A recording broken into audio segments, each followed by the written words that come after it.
పలమారు మఠాధిపతులు శ్రీ శ్రీ శ్రీ విద్యాధీశ తీర్థ స్వాముల వారిచే శ్రీ స్వయంభూ లక్ష్మీ వెంకటేశ్వర స్వామి దేవాలయంలో శ్రీ మూలరాముల పూజలు ఘనంగా నిర్వహించి దశవిధ హారతులు సమర్పించారు. ఈ సందర్భంగా స్వామి మాట్లాడుతూ ప్రతి ఒక్కరూ ఆధ్యాత్మికత కలిగి ఉండాలన్నారు. ఆదిశిలపై వెలిసిన శ్రీ తిమ్మప్ప స్వామి ఆశీస్సులు అందరికీ ఉండాలని ప్రార్థించారు.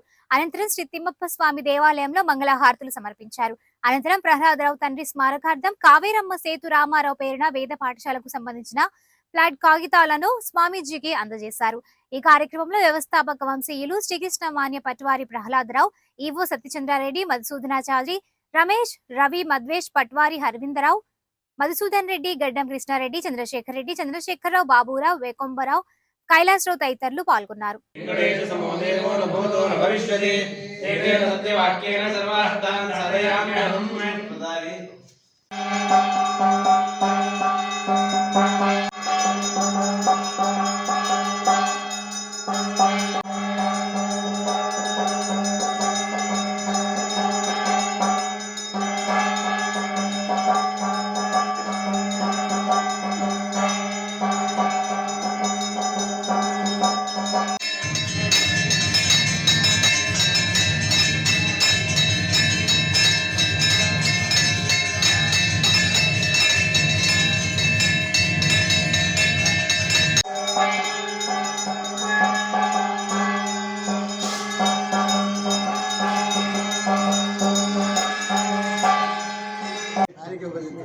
ఆయన్నే చూస్తున్నాను.